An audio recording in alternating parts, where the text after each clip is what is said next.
Nintendo recently announced a brand new entry in the Legend of Zelda series, with none other than Princess Zelda herself as the main playable character. While this upcoming title already looked amazing, more details have now been shared that will make you want to play this game as soon as it releases.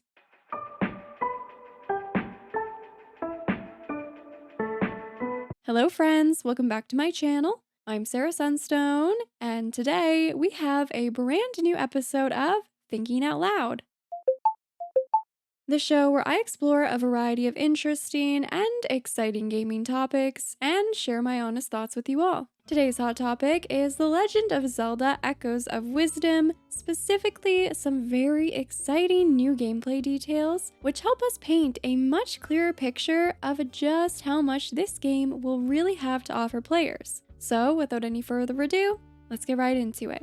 Up first, let's briefly touch on the game's story and general premise, which is definitely shrouded in mystery. What we know so far is that the people of Hyrule are being stolen away by these strange rifts, and this includes Link, which means this time it's up to Princess Zelda to save her kingdom. But she's not completely alone because she will team up with the ethereal creature named Tri, along with her trusty Tri-Rod, as a powerful tool that she can use to help her on her expeditions. The main gimmick in this game is what's called echoes, as the title might suggest, which are imitations of things that you find in the environment. Once Zelda learns these echoes, you can recreate them whenever you'd like, and this can help you solve puzzles, defeat enemies, and get creative with your gameplay. Some of the echoes are of common objects, like beds, chairs, tables, but others are more unexpected, like water blocks, for example. You can even make echoes of the monsters you encounter, who can then fight at your side in combat. So we're definitely leaning into a very creative vibe for this game, and we'll talk more about this later in the video. So now that you know the fate of the kingdom is in Zelda's hands, let's talk a bit more about the newly revealed features, starting with the world's regions and characters. So the latest trailer from Nintendo shared 4 different regions that are all very diverse in their offerings, both in terms of the actual setting itself, along with who you'll meet in those settings. And then I'm also assuming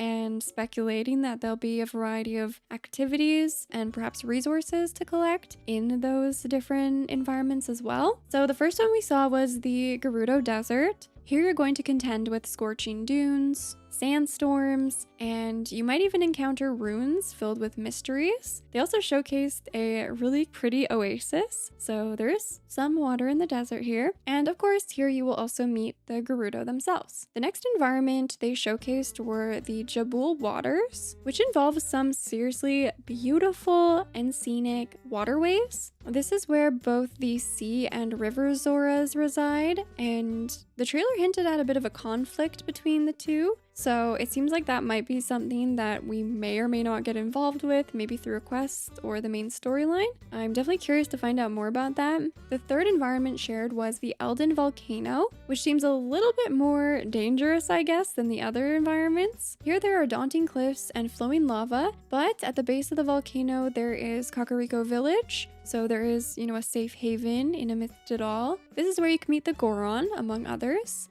And finally, they shared the Farron Wetlands, which offers a lush labyrinth of vegetation in a jungle sort of environment. This is also where you can run into the Deku Scrubs, and apparently they have a sweet tooth. So that piece of information could maybe come in handy. I love what a nice variety of settings are being included in the game, and it's so nice to see some of these familiar characters and settings in this specific art style. I love this art style. I think this is probably one of my top favorite art styles of all time. I just think it is so cute and polished and vibrant. It's so fun to look at. If you've played the Link's Awakening remaster, this is the same art style, and I just am so happy that they went with this again for this game because, again, everything just looks so cute. And then across all of these different environments, it has been now confirmed that there will be a questing system. So there's going to be main quests, but also side quests. And the trailer gave us a pretty good look actually at what a nice variety of quests there will be. Some examples shown were a character who is kind of panicking and calling for someone or a critter maybe who's run away. There's another scene where Gerudo needs help with lighting torches. Another where someone is a little bit frightened and asking us to fight off the monsters for them. It also looks like our echo abilities will come into play here. For example, this one character has never seen a certain creature before, and we can actually show it to them by presenting the echo that we've collected. The great thing too is that these quests are going to be tracked in a proper user interface. So you can pull up your quest log, or as they're calling it, your adventure log, and it'll also distinguish between the main quests and the side quests, which is really useful. It's just that quality of life. I thought it was so cute. There's this one active mission shown here in the quest log, which is tasking us with finding a flying plant for an elderly man to give to his wife. I thought that was so sweet to cheer her up. They did say that we will be rewarded for completing quests. So I'm imagining some of the rewards will be rupees, but I'm guessing and hoping there will be an assortment of rewards, not just currency, but we'll have to wait and see. Now we have all of these regions, we have all of these quests to embark on, we have lots of ground to cover. How exactly are we going to do so? There's actually going to be many useful features for helping us traverse the land and the map in its entirety. So first of all, there are waypoints that you can discover in the world. And once you find them and it looks like interact with them, you activate them. And from there, you can use your map to fast travel to that location. So major quality of life. I also love this system because I personally really enjoy just exploring in games, and especially, I guess this is maybe more common in like open world games, but I love finding those like towers, like in Breath of the Wild, for example, that then clear that area of the map. At the same time, I really do think I'm gonna be wanting to explore on foot. First of all, just because everything is so cute and picture perfect, but also because we are actually going to have access to horse mounts. And how cute are these horsies? Like, I don't even have words for how cute they are. So yeah, you can basically get a horse. We don't know like how you're gonna get the horse yet. We don't know if there will be a stable system like they have in Breath of the Wild. Now, not only can you ride on the horse, but you can actually jump over obstacles. And you can also kind of trample over smaller enemies. So that's really handy as well. If you learn a carrot echo, you can summon a carrot basically, which will call on your horse. So they'll run on over, they'll munch up the carrot, and then they're there for you. And so as we're exploring and encountering all sorts of environments, enemies, challenges, and more, Zelda will be staying hydrated. There are smoothie shops around the world. We've seen at least a couple of them in the trailer. And if you go here, you can sell stuff, but you can also make your own smoothies. And you do this with different ingredients that you've collected, and these smoothies will offer you benefits. So in the UI that was shown in the trailer, we can see a few examples of this and the properties that the different ingredients offer specifically. So the Electro Apple will offer resistance to electricity.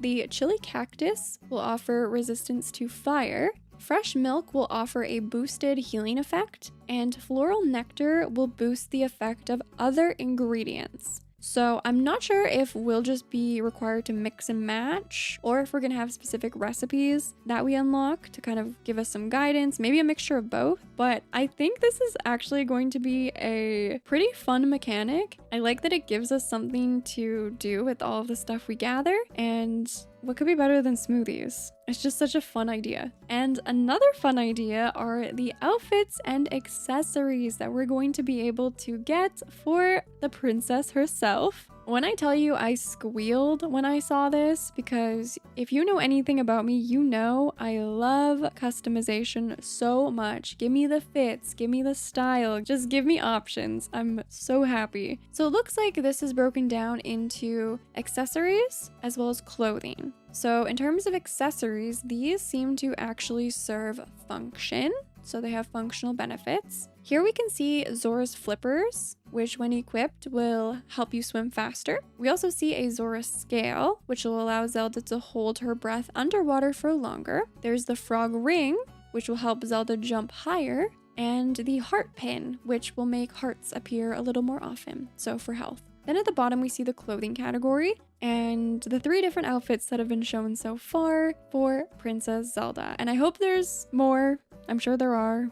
But oh my gosh, I'm so excited. I'm so excited to have all the fits for Zelda and get all these cute little accessories that actually give you different special abilities. I think that's so neat. And that's not all, because Zelda actually has even more abilities than I was thinking she would. Maybe it's because they leaned so heavily into highlighting the echoes specifically in the first trailer, but I wasn't expecting there to also be some additional powers. So there is the bind power, which for those of you who played Tears of the Kingdom might be a little reminiscent of Ultra Hand, because you'll actually be able to bind Zelda to objects in the world that can help you move them if you need to, get around something or solve a puzzle. You can also pull treasure chests out of the ground. Probably other things too, but they showed treasure chests in this trailer. You can reposition enemies, which is a nice way of saying you can throw them off a cliff, basically. You can also use enemies kind of as your own weapon, so you can bind yourself to the enemy and then use it almost as like a shield, I guess, or a sword.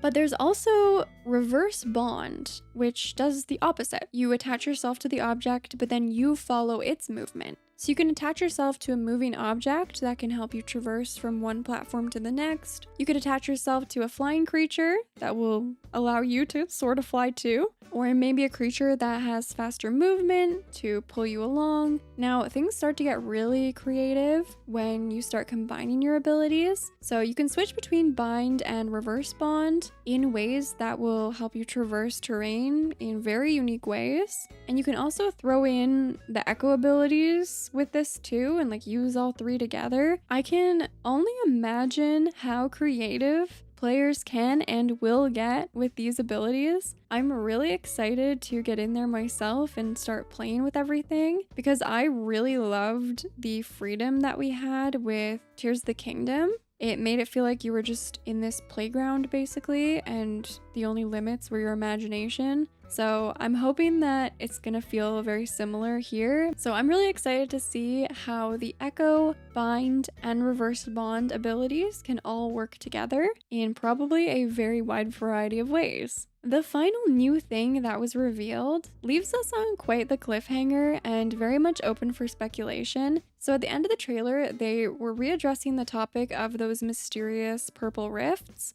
which is where Link has vanished along with many of the world's residents. And so we actually have a little clip at the end here of Zelda jumping into the rift, into a portal that Tri has opened for her. And I'm wondering what this means. Is this sort of an underworld that we can explore? Is this where the puzzle dungeons will be? What's it gonna look like if we can go down there? I don't know. Let me know down in the comments if you guys have any thoughts on this. I kind of think that we might get a bit more of a look into this specifically before the game fully releases. There's definitely still time ahead of the game's release for Nintendo to do one more trailer or some sort of showcase or presentation. So I'm wondering if they're going to get into the mysterious rifts in the next thing that they share, or if they're just going to completely leave that as a surprise for when we play the game. Now, I was already very much looking forward to this game, but when I say I am so excited now,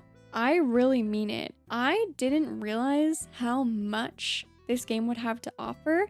I thought it was going to be much more maybe linear, maybe limited. I didn't realize we were going to have so many fun tools and abilities and freedom of creativity and exploration and customization.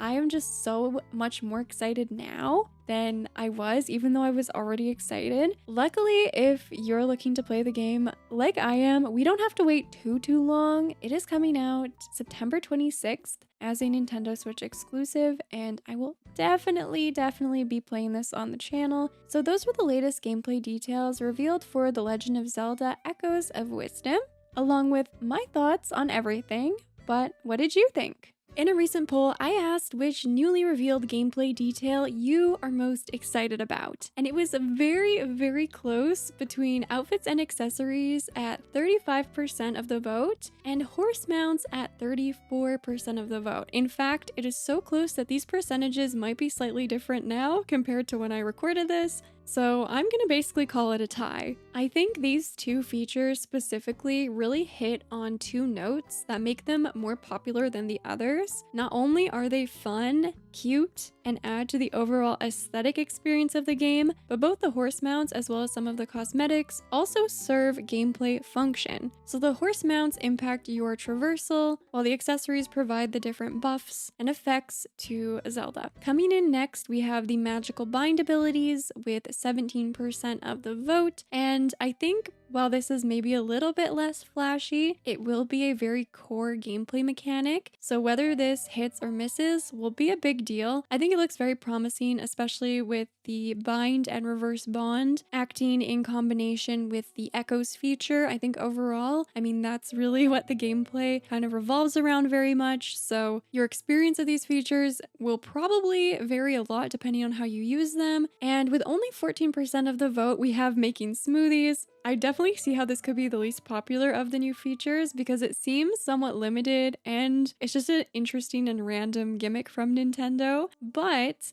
if you like collecting ingredients and you like putting them to use and you like the idea of giving your character different status effects, and over and above that, if you enjoyed the cooking system in Breath of the Wild and Tears of the Kingdom, I think you will definitely enjoy making smoothies as well. And now that I'm thinking about it, I can't help but wonder whether some of the smoothies will give us effects against the weather, because there is that one clip of Zelda sweating and being like very hot in the Gerudo Desert. So I do wonder if there's a smoothie we could make her that would cool her down. But that's just some food for thought.